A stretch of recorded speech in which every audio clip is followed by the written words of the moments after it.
സത്യത്തില് നമ്മൾ സ്നേഹപ്രകടനം നടത്തുന്നത് കുട്ടികൾ കണ്ട് അവർക്കതിങ്ങനെ ബോധ്യപ്പെടണം എന്നുള്ളതാണ്. കുറച്ച് മുമ്പ് ഒരു സ്കൂളിലെ PTA പ്രസിഡന്റിനെ ഒരു ക്ലാസ് എടുക്കാൻ പോയപ്പോൾ പരിചയപ്പെട്ടപ്പോൾ ക്ലാസ്സിന് ശേഷം നമ്മളിങ്ങനെ പേഴ്സണലായി സംസാരിച്ചപ്പോൾ അദ്ദേഹം ഒരു അനുഭവം പറഞ്ഞു. വീട്ടിലിരുന്ന് ടേബിളിന്റെ ചുറ്റും ഭാര്യയുണ്ട്, മക്കളുണ്ട്, അങ്ങനെ കുറെ കഥകളൊക്കെ പറഞ്ഞ് തമാശയൊക്കെ പറഞ്ഞ് ഭക്ഷണത്തിന്റെ സമയമായപ്പോൾ ഭാര്യന്റെ താടി ഇങ്ങനെ ടച്ച് ചെയ്തിട്ട് കരൾ പോയിട്ട് എന്റെ ഭക്ഷണം കൊണ്ടേക്ക് നമുക്കെല്ലാം കഴിക്കാലോ എന്ന് പറഞ്ഞപ്പോൾ മോൻ ചോദിച്ചു അത്രേ, അപ്പൊ ഉപ്പ ഉമ്മായിട്ട് ലൈനാണോ? അവന് ഉപ്പവിന് ഉമ്മാനോട് തന്നെ ലൈനാക്കേണ്ടത്. നമ്മൾ മനസ്സിലാക്കേണ്ട ഒരു സംഗതി, നമ്മളുടെ സ്നേഹപ്രകടനങ്ങൾ കുട്ടികൾ കാണണം, എങ്കിലേ അവർക്ക് സ്നേഹിക്കാൻ പറ്റുള്ളൂ. പ്രശസ്തനായ ഒരു സൈക്കോളജിസ്റ്റ് CN ബാലകൃഷ്ണൻ അദ്ദേഹം ഒരു പ്രോഗ്രാമിൽ, ഒരു ട്രെയിനിങ് പ്രോഗ്രാമിൽ അദ്ദേഹം പറഞ്ഞത്, അദ്ദേഹത്തിൻ്റെ അടുത്ത് വന്നിട്ടുള്ള ഫാമിലി പ്രോബ്ലവുമായി വന്നിട്ടുള്ള 90% കേസുകളിലും ഒന്നിക്കിൽ അവന്റെ അല്ലെങ്കിൽ അവളുടെ മാതാപിതാക്കൾ തമ്മിൽ നേരത്തെ പ്രശ്നത്തിലായിരുന്നു. എന്ന് വെച്ചാൽ ഇവർക്ക് സ്നേഹം എന്താണ് എന്ന് ചൊരിഞ്ഞു കൊടുക്കേണ്ടത്, പറഞ്ഞു കൊടുക്കേണ്ടത്, ബോധ്യപ്പെടുത്തി കൊടുക്കേണ്ട അവിടെ തന്നെ പ്രശ്നമായി കഴിഞ്ഞാൽ, മോന്തായം വളഞ്ഞാൽ 64 വളയും. നമുക്കറിയാം പ്രവാചക തിരുമേനി സല്ലല്ലാഹു അലൈഹി വസല്ലമ 53 വയസ്സിന് ശേഷമാണ് ചരിത്രത്തിൽ കാണുന്നത് പത്നി ആയിഷ ബീവിയുമായി ഓട്ട മത്സരം നടത്തി. രസകരമായ തമാശയിലുള്ള മത്സരം. ഒരിക്കൽ പ്രവാചകൻ ജയിക്കുന്നു, മറ്റൊരു തവണ ആയിഷ ജയിക്കുന്നു.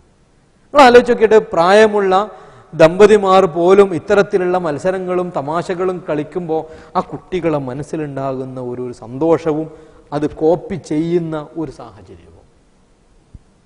എന്ന് വെച്ചാൽ നമ്മൾ മക്കൾക്ക് നൽകാവുന്ന ഏറ്റവും വലിയ സമ്മാനമാണ് നമ്മൾ തമ്മിലുള്ള ഈ സ്നേഹപ്രകടനം എന്ന് പറയുന്നത്. അത് അവരെ സംബന്ധിച്ചിടത്തോളം ഒരു കലക്ഷനാണെന്നുള്ളതാണ്. സ്നേഹം ഉണ്ടായാൽ പോരാ, അവർക്ക് ബോധ്യപ്പെടണം. അതിൽ ഏറ്റവും പ്രധാനപ്പെട്ട അതിൻ്റെ തുടക്കം എന്ന് പറയുന്നത് ട്രസ്റ്റാണ്, വിശ്വാസം. ട്രസ്റ്റ് ഇല്ലാതെ സ്നേഹം ഉണ്ടാവില്ല. മക്കളെ മാതാപിതാക്കൾക്ക് പൂർണ്ണമായും വിശ്വാസം ഉണ്ടാവണം. മീഡിയയിൽ കണ്ടത് വിചാരിച്ച്, പത്രത്തിൽ വായിച്ചു എന്ന് വിചാരിച്ച് മക്കളെങ്ങനെ സംശയിച്ച് നടക്കേണ്ടതല്ല. ഞാൻ ചോദിക്കട്ടെ, ഏതോ ഒരു കുടുംബത്തിൽ പിറന്ന ഒരു പുരുഷനും മറ്റേതോ ഒരു കുടുംബത്തിൽ ഒരു സ്ത്രീയും ഒരു സുപ്രഭാതത്തിൽ ഒരു ചർച്ചയുടെ അടിസ്ഥാനത്തിൽ, ഉടമ്പടിയുടെ അടിസ്ഥാനത്തിൽ ഭാര്യ ഭർത്താക്കന്മാരായി മാറുന്നു. അവനൊരു സംശയം, ഇപ്പോഴത്തെ പെൺകുട്ടികളെ കുറിച്ച് എന്തൊക്കെയോ കേൾക്കുന്നുണ്ടല്ലോ, ഇവൾ കുഴപ്പക്കാരിയാണോ എന്നൊരു ഡൗട്ട്. സ്നേഹം തുടങ്ങൂല. അവൾക്കൊരു സംശയം, ചേട്ടനെ കുറിച്ച് എന്തൊക്കെയോ കേട്ടുന്നുണ്ട്, കണ്ടിട്ട് തോന്നുന്നുണ്ട്, തുടങ്ങി. ഡൗട്ടാണ്. ആദ്യം ഉണ്ടാവേണ്ടത് ട്രസ്റ്റാണ്, വിശ്വാസം ഉണ്ടാവണം. അവിടെയാണ് സ്നേഹം ഉടലെടുക്കുക. നമ്മളെ കുട്ടികൾ ഷോപ്പിലേക്ക് പറഞ്ഞയച്ചു, തിരിച്ചു വരുമ്പം 5 രൂപയോ 10 രൂപയോ മിസ്സായി. മോളെ 10 രൂപ ബാക്കി എവിടെ? അല്ല, മിസ്സായി പോയതാണ്, വീണു പോയതാന്ന് തോന്നുന്നു. വീഴാൻ പോകുന്നത് കളവ് പറയാണ്, കള്ളൻ കളവ് പറയാണ്. നീ കട്ടിട്ടുണ്ടാവും, നീ പൂഴ്ത്തി വെച്ചിട്ടുണ്ടാവും, നീ മിഠായി വാങ്ങിയിട്ടുണ്ട്, എനിക്കറിയാം നിന്നെ. നമ്മൾ പഴി പറഞ്ഞു, 10 രൂപയുടെ വിഷമം നമ്മൾ തീർത്തു. പക്ഷെ ആ കുട്ടി ആക്ച്വലി അങ്ങനെ ചെയ്തില്ല എങ്കിൽ ആ കുട്ടിയുടെ മനസ്സിലുള്ള, അബോധ മനസ്സിലുള്ള കലക്ഷൻ എന്താന്ന് പറയുന്നത്, നിങ്ങൾ ഒരു സംഭവം 2 കൂടുകയാണ്. വിരുന്നുകാർ വരുന്നത് പ്രമാണിച്ച് പലഹാരം റെഡിയാക്കി പൊത്തി വെച്ചിട്ടുണ്ടായിരുന്നു. വിരുന്നുകാർ വന്ന് നോക്കുമ്പോൾ എണ്ണം കുറവ്. അപ്പൊ ആരെടുത്തതാ? ആരാതെടുത്തിട്ടുണ്ടാകുക? പൂച്ച എടുക്കാം, വേറെന്തോ സംഭവിക്കാം. പക്ഷേ നമ്മൾ നമ്മളെ പൂച്ചനെ സംശയിക്കണം. കഷ്ടകാലത്തിന് നേരത്തെ തന്നെ എന്തെങ്കിലും ഒരു എണ്ണ ചുണ്ടിന് ബാക്കിയുണ്ടെങ്കിൽ കള്ളി പറയേണ്ട പൂരം. ഇതിങ്ങനെ റിപ്പീറ്റ് ചെയ്യുമ്പോൾ ആ കുട്ടിയുടെ മാനസികാവസ്ഥ ഒന്ന് ആലോചിച്ച് നോക്കിയാട്ടെ. ഞാൻ കട്ടിട്ടില്ല, ഞാൻ അപഹരിച്ചിട്ടില്ല, ഞാൻ കളവ് ചെയ്തിട്ടില്ല, പക്ഷെ എന്നെ കള്ളനാക്കുന്നു, എന്നെ കള്ളിയാക്കുന്നു. എന്താ ഒരു I am okay, you are not okay. ഈ കുട്ടിയോട് പിന്നീട് മാതാവും പിതാവും ഒക്കെ ഉപദേശിക്കുകയാണ്, എഫക്റ്റ് ചെയ്യില്ല. യു ആർ നോട്ട് ഓക്കെ എന്ന് സെറ്റ് ചെയ്ത് കഴിഞ്ഞാൽ പിന്നെ നിങ്ങളുടെ അത്തരത്തിലുള്ള റെസ്പോൺസുകൾ അല്ലെങ്കിൽ അഡ്വൈസുകൾ അവിടെ എഫക്റ്റ് ചെയ്യില്ല. നമുക്ക് നമ്മുടെ കുട്ടികളുടെ വിശ്വാസം വേണം. മനുഷ്യർ കുട്ടിയാൽ നമുക്ക് തെറ്റ് സംഭവിക്കും. തെറ്റ് സംഭവിച്ചാൽ കണ്ടെത്തണം, കണ്ടെത്തിയാൽ പരിഹരിക്കണം. തെറ്റവൻ ചെയ്തിട്ടുണ്ടെങ്കിൽ അതിൻ്റെ ഒരു ഉത്തരവാദി ഞാനാണ്. കുല്ലു മൗലൂദിൻ യൂലദു അലൽ ഫിത്ര, പ്രവാചകർ അങ്ങനെയാണ് പഠിപ്പിച്ചിട്ടുള്ളത്. എല്ലാ മതങ്ങളും അങ്ങനെ തന്നെയാണ് പറയുന്നത്. ശുദ്ധ പ്രകൃതിയിൽ ഒരു ഡയമണ്ട് പോലെ സൃഷ്ടിക്കപ്പെട്ടിട്ടുള്ള കുട്ടി, പക്ഷേ ആ കുട്ടിയുടെ ഓരോ സിറ്റുവേഷൻ, സാഹചര്യം, ആ സാഹചര്യം ഏതാ? നമ്മളാണ്. എൻവയോൺമെന്റ് എന്ന് പറഞ്ഞാൽ ഫസ്റ്റ് എൻവയോൺമെന്റ് മാതാപിതാക്കളാണ്. ഫസ്റ്റ് ടീച്ചേഴ്സ് എന്ന് പറയുന്നത് മാതാപിതാക്കളാണ്. ആ കുട്ടിയിൽ എന്തെങ്കിലും ഒരു പോരായ്മ സംഭവിച്ചിട്ടുണ്ടെങ്കിൽ അതിന്റെ ഫസ്റ്റ് റെസ്പോൺസിബിലിറ്റി ഏറ്റെടുക്കേണ്ടത് ഞാനാണ്. അതിന് പരിഹാരം ഞാൻ കാണണം. അതല്ലാതെ പത്രത്തിൽ വായിച്ചതിന്റെ പേരിൽ, മീഡിയയിൽ കേട്ടതിന്റെ പേരിൽ ഓരോന്നും ഇങ്ങനെ സംശയിച്ച് ആ കുട്ടിയിൽ നമ്മൾ സംശയം, ട്രസ്റ്റ് ഇല്ലാതാകുന്നു എങ്കിൽ സ്നേഹം അവിടുന്ന് അപ്രത്യക്ഷമാകും എന്നുള്ളത് നമ്മൾ മനസ്സിലാക്കേണ്ട ഒരു സംഗതിയാണ്. അപ്പം ഇതിന്റെ തുടക്കം സ്നേഹമായിരിക്കും, അല്ലെങ്കിൽ ട്രസ്റ്റ് ആയിരിക്കണം സ്നേഹത്തിന്റെ തുടക്കം. മറ്റൊന്ന് റെക്കഗ്നിഷനാണ്, അംഗീകാരമാണ്. അംഗീകാരം നമ്മൾ നൽകണം നമ്മളെ കുട്ടികൾക്ക്. എന്താണ് അംഗീകാരം എന്ന് പറയുന്നത്? രണ്ട് വിശപ്പാണ്.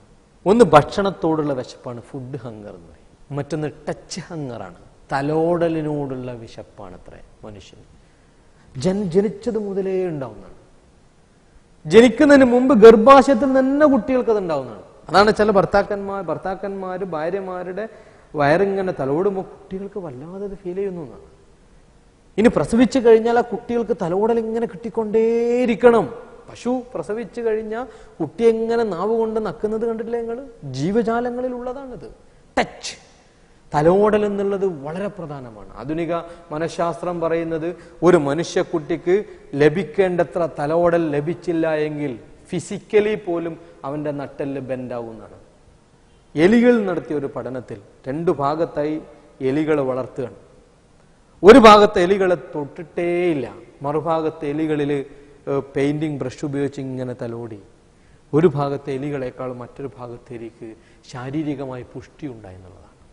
രണ്ടാമത്തെ നേരത്തെ എലികൾക്ക് വീണ്ടും ഈ തലോടൽ കൊടുത്തപ്പോൾ അവർക്ക് മാറ്റങ്ങൾ ഉണ്ടായി എന്നുള്ളതാണ്. ഇതുകൊണ്ടാവണം ഒരുപക്ഷെ പ്രവാചക തിരുമേനി സല്ലല്ലാഹു അലൈഹി വസല്ലം പറഞ്ഞ ഒരു വാക്ക്, ഞാനും അനാഥയെ സംരക്ഷിക്കുന്നവനും നാളെ സ്വർഗത്തിൽ ഇപ്രകാരമാണ്. ഇത്ര അടുത്താണ്. അനാഥ എന്ന് പറയുന്നത് തലോടൽ ലഭിക്കാത്ത കുട്ടിയാണ്. മാതാവില്ല, പിതാവില്ല. മാതാവിനെ പോലെയുള്ള തലോടൽ കിട്ടണം. അങ്ങനെ അവർക്ക് ആ തലോടൽ ഇങ്ങനെ കിട്ടുമ്പോൾ അവരെ സംബന്ധിച്ചിടത്തോളം അവർ ശരിയായ ഒരു മനുഷ്യന്റെ പൂർണ്ണതയിലേക്ക് അവൻ വരുന്നു. അങ്ങനെ അവൻ ഈ രാജ്യത്തിന്റെ ഒരു സമ്പത്താക്കി മാറ്റുന്നത് ആരാണോ അവനും ഞാനും നാളെ സ്വർഗത്തിൽ ഇപ്രകാരമാണ്. തലോടൽ ഇറ്റ് ഈസ് വെരി ഇമ്പോർട്ടൻ്റ് ആയ സംഗതി. Touch hunger. കൊച്ചു കുട്ടികൾക്ക് പ്രസവിച്ച ആ ഒരു സമയത്ത് തന്നെ സത്യത്തിൽ ആ സംഗതിയോടുള്ള താല്പര്യം ഉണ്ടാകുമെന്നുള്ളത്. പ്രസവിച്ചു കഴിഞ്ഞാൽ നിങ്ങൾക്കറിയാലോ, അമ്മയിൽ നിന്ന് കുട്ടി വേർപെട്ടു. കുട്ടി വേറെ, അമ്മ വേറെയാ. ഇനി ആ കുട്ടി, മോനെ ഞാനാണ് നിന്റെ അമ്മ, ഞാനാണ് നിന്റെ മാതാവ് എന്ന് അമ്മക്ക് കുട്ടിയെ ബോധ്യപ്പെടുത്താനുള്ള സംവിധാനം ദൈവം സംവിധാനിച്ചിട്ടുണ്ട്. അതെന്താണ്? അതാണ് പാല്. അമ്മയിൽ തന്നെ പാല് നിക്ഷേപിക്കുന്നു. അമ്മ കുട്ടിക്ക് പാല് കൊടുക്കുമ്പോൾ ആധുനിക മനഃശാസ്ത്രം പറയുന്നത് അതൊരു ഭക്ഷണം മാത്രമല്ല, അത് കമ്മ്യൂണിക്കേഷനാണ്. Heart to heart communication. Heart to heart communication എന്ന് പറയുമ്പോൾ അമ്മയുടെ ഹൃദയത്തിൽ നിന്ന് കുട്ടിയുടെ ഹൃദയത്തിലേക്കുള്ള കമ്മ്യൂണിക്കേഷൻ. ചിലരിങ്ങനെ കൂടെ പറഞ്ഞിട്ടുണ്ട്, ഇടതുഭാഗത്ത് നിന്ന്